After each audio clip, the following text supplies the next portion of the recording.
Midangup sa barangay ug police station sa Davao City ang ubay-ubay ka mga nabiktima sa giingong vehicle scam. Human kuno wala makuha ang gibayrang sakyanan. Ani airport ni Argil Relator, exclusive.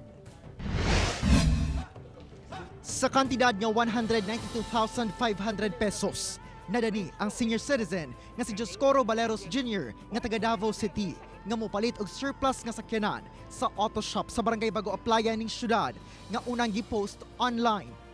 180,000 pesos na matud pa ang nahatag nga bayad ni Tatay Joscoro sa usa ka Argil Galicia.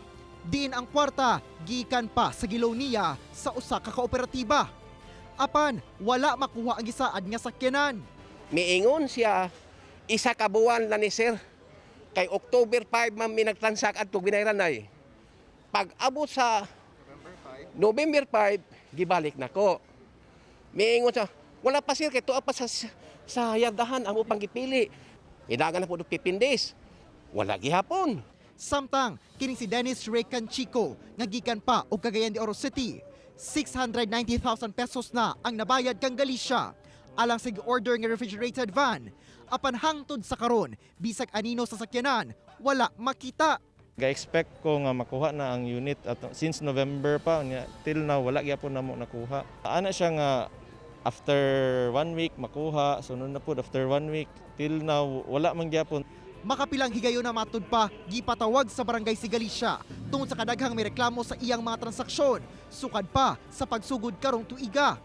Apan, wala na kuno kini nagapakita og nasayran sab nga wala pay business permit to operate ang auto shop niini. So mo issue mi sila individually og CFA para madali na to ang proseso para certification to file action ngadto sa korte para in good things pod maunay matabang pod namo sila isip mga biktima para mapailan dayon og kaso si Argel.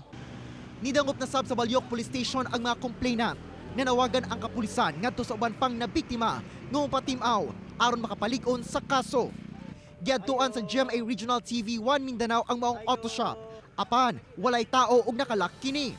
Gi-contact sab ang numero ni Galicia. Apan wala kini nag-reply sa among text message kaniya. Hinuon ni kontak ang ginikanan ni Galicia sa 1 Mindanao ug nipasalig nga moatubang sa barangay. Ako si Argil Relator para sa 1 Mindanao.